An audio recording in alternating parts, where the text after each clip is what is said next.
9 de la mañana, 23 minutos, nos metemos en otros temas de actualidad. Y no pudieron salir, es el nombre de la charla que se va a estar dando en esta jornada y que tiene que ver con el resultado de una investigación histórica sobre el hallazgo del lugar de la matanza de Salsipuedes. Bueno, para charlar sobre estos temas y qué significan a la luz de la actualidad, es que recibimos al antropólogo José López Mas. Bienvenido, ¿cómo estás? ¿Qué tal? ¿Cómo están? Gracias.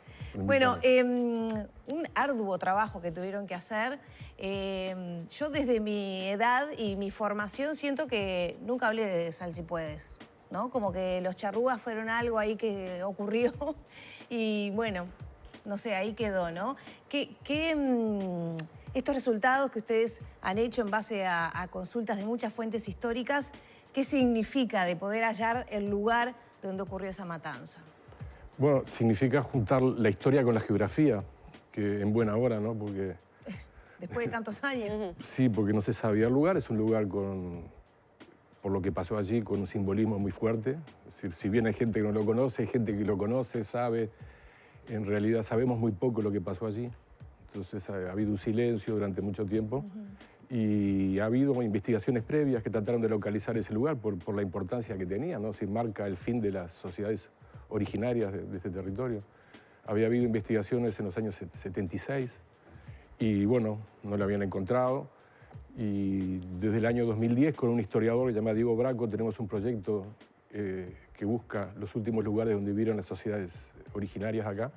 Y en el marco de ese trabajo, bueno, era inevitable tratar de localizar el lugar de la matanza. ¿Dónde es exactamente y qué características geográficas tiene que permitieron hacer, no sé, yo diría emboscada, pero creo que no es correcto el término, ¿no? No, puede ser, sí.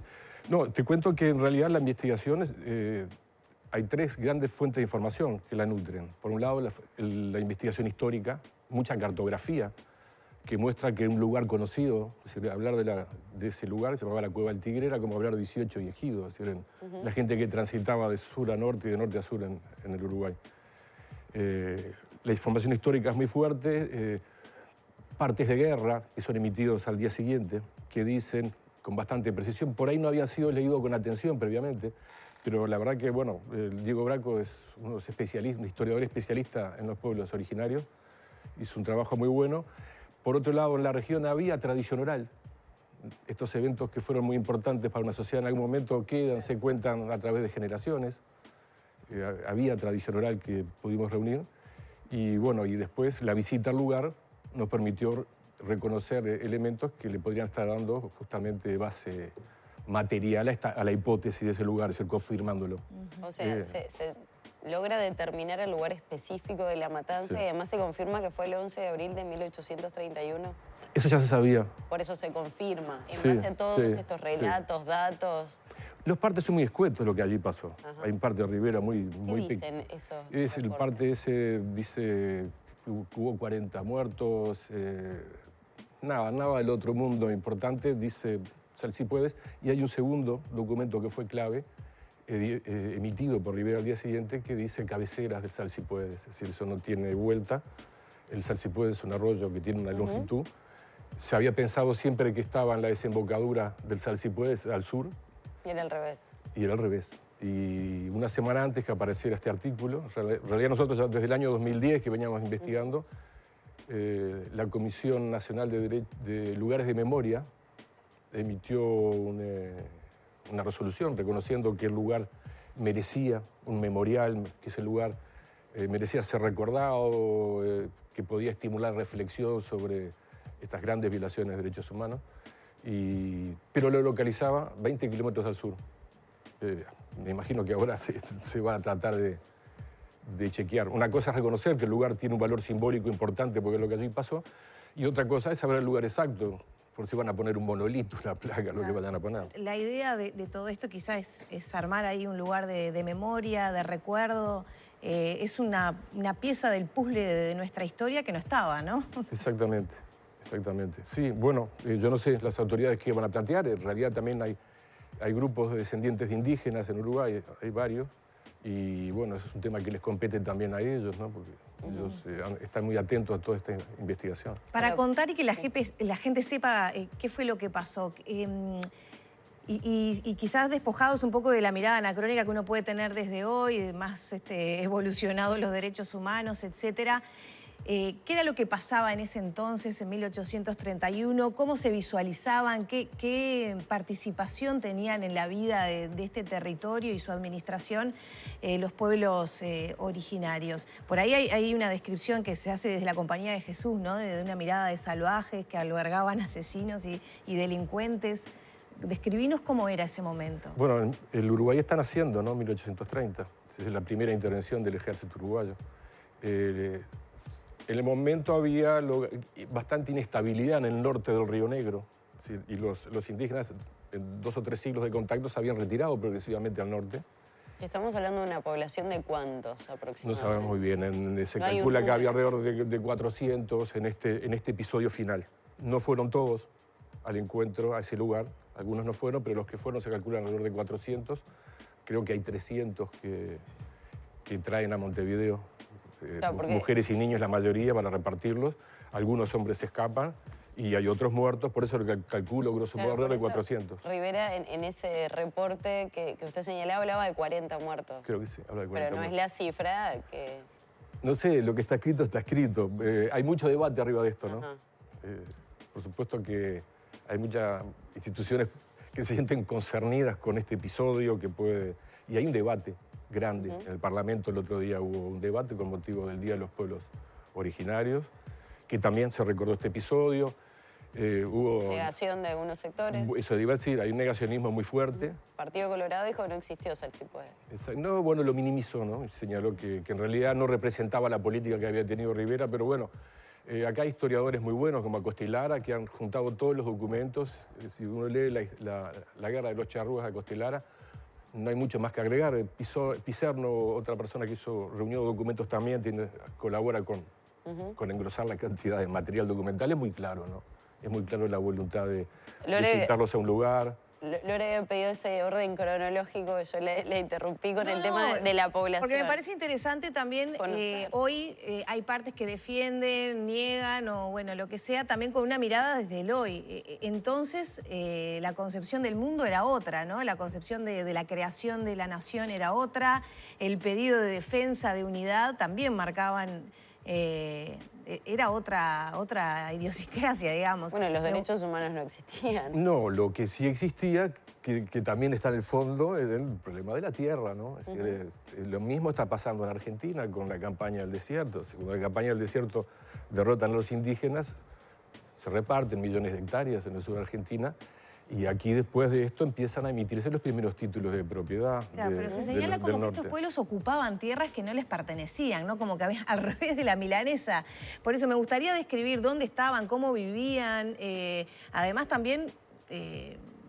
bueno, la información que se fue generando a lo largo de los años, por ejemplo, con el tema de la cultura que habían desarrollado, el tema de la investigación de los cerritos, por ejemplo. Pero bueno, para describir un poco, ¿cómo era la vida de los pueblos originarios por ese entonces? Y ya tenían 3 siglos de contacto, ¿no? Con los europeos, es decir, que tampoco nos imaginemos que los indios andaban desnudos y con la pluma, es decir, tenían cultura material, cuchillos, y justamente una de las cosas que los arqueólogos buscamos como diagnóstico de la presencia de esos grupos de ese periodo es justamente una cultura material que tiene elementos de la tradición más milenaria de fabricar herramientas con piedra tallada, pero también loza, vidrio, algunos cubiertos, cuchillos.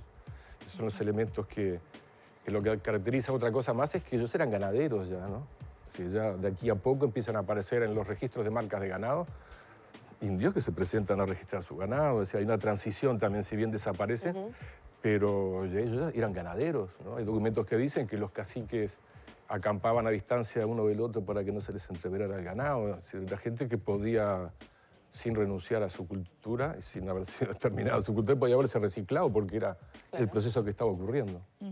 Y, digamos, la clase dominante pedía en ese entonces que se integraran a la defensa del ejército de la nación.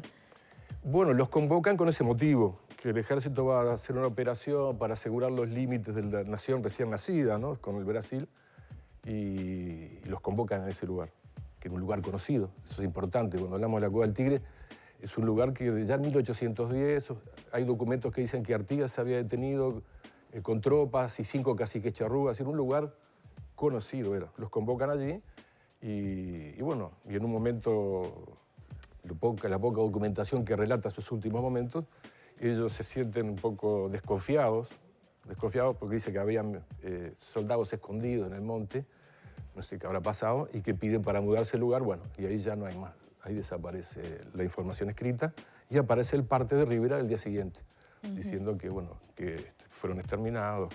¿Y qué pasa con esos que lograron escapar, esos charrúas que lograron escapar hacia el Cipués, que huyeron hacia Montevideo o hacia esta zona sur del país? Ellos que fueron narrando a lo largo de los años, ¿qué información hay respecto a ellos mismos? No se escaparon hacia el sur, se escaparon hacia el norte. Ah, entendí que se habían venido más para la zona de Montevideo. No, se escaparon hacia el norte, porque en realidad ellos estaban en el norte. Y vienen al sur con motivo de la cita que le da Rivera en ese lugar. Si ellos pasan el Queguay, y hay un documento de Rivera que dice, si pasan el Queguay son nuestros. Se ya preparando toda la... ¿Se puede decir que hubo una operación con ese objetivo de una matanza? Claramente, ¿no? Exterminio de la población charrúa del Uruguay. Sí, aquí hay que tener cuidado porque el término de genocidio técnicamente que está regido por derecho internacional y dentro también de una pugna grande que involucra que el término genocidio no se aplica porque no los exterminaron todos. Vinieron mujeres y niños aquí a la Ciudad Vieja, está el cuartel de Dragones, fueron repartidos. Pero se intentó exterminar. Fueron detenidos, fueron traídos. Sí, los hombres que fueron prisioneros los embarcaron a la fuerza en muchos barcos, tan es así que terminan charrúas en las Islas Malvinas. Y ese grupo que se escapa hacia el norte, vamos a tener en los años siguientes algunos rastros, ¿no? Primero son los que van a emboscar a Bernabé Rivera, el sobrino de Rivera, el que había participado en la matanza, y que lo van a matar en Yacarecururu, en el norte.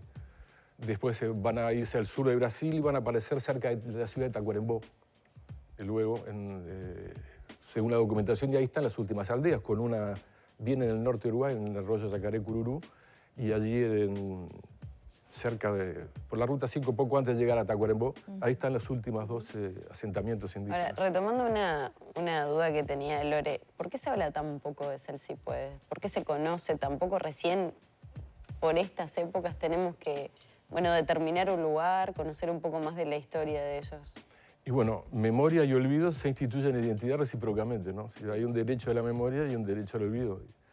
Y la historia tampoco es algo que la escribieron gente iluminados en un momento y después ya está, no es más perfectible, es perfecta a jamás. No es así. Es decir, cada generación tiene derecho a interrogar la historia que recibió e interesarse por algunos hechos.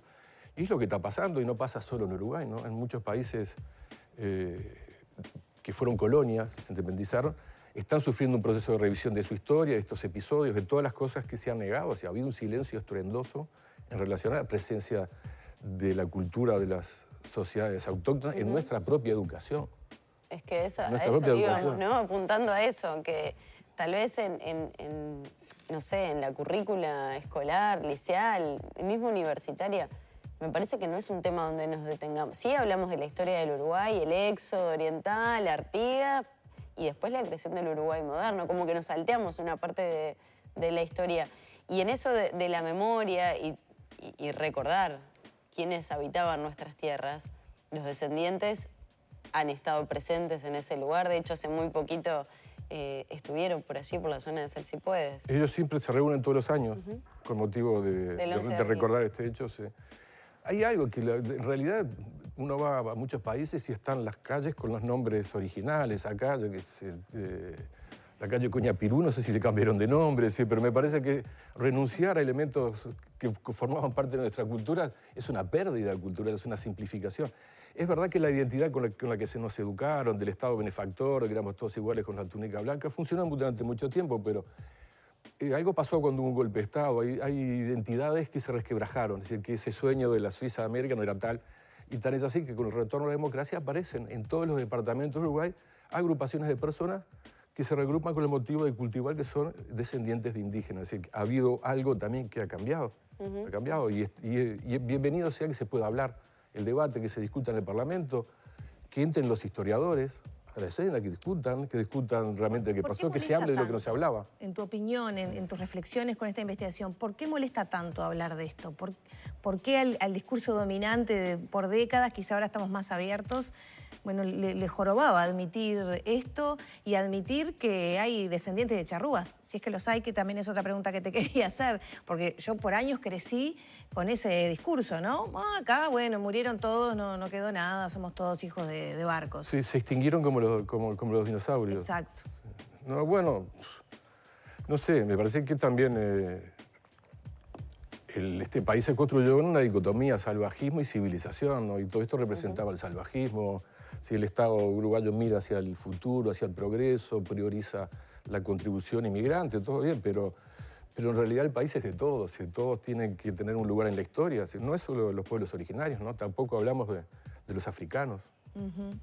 Nuestra historia no habla de ellos, y este es un país que los africanos como esclavos contribuyeron muchísimo al desarrollo del país y tampoco posan en la historia. Yo creo que la historia tiene la posibilidad de democratizar democratizando el pasado, dándole espacio para que se hable de afrodescendientes, de indígenas, que se hable, que se discuta como está discutiendo en otro país. Me parece que es una buena oportunidad y que nos va a hacer bien, porque los pueblos que no tienen tradiciones se mueren de frío, no vamos a festejar el secreto bancario, ¿no? No, y revisar, siempre revisar, aunque sea para ratificar lo que estaba de antes, ¿no? Claro, y vendrán otras generaciones y tendrán otros puntos de vista. Claro, esto está pasando en todos lados. Si uno analiza lo que pasa con la población afrodescendiente de nuestro país, los niveles de acceso, digo, quieras o no, en todo sentido, la salud, en la educación, en el trabajo, creo que eso habla también de lo que ha sido la tradición del Uruguay hasta este momento. Y se barrió para abajo la alfombra un poco, porque si esas minorías hoy en día tienen esa relación diferencial con el resto de los segmentos de la sociedad, no están en la historia, es decir, que la historia todavía está, el silencio de la historia todavía está presente.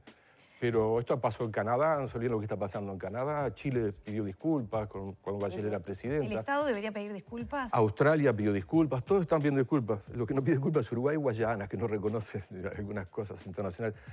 Tiene miedo el Estado uruguayo a pedir disculpas porque dice, escuché yo extraoficialmente, no de este gobierno, del anterior, de que si pedía disculpas y reconocía, se podría ser pasible de demandas. Yo creo que una nación tiene que mirar para 200, 300 años para adelante. Y no sé cuántas serán las demandas, ¿no? Para un país que se hace cargo de bancos fundidos y de malos negocios. No creo que colocarse mejor en la historia le sea muy caro.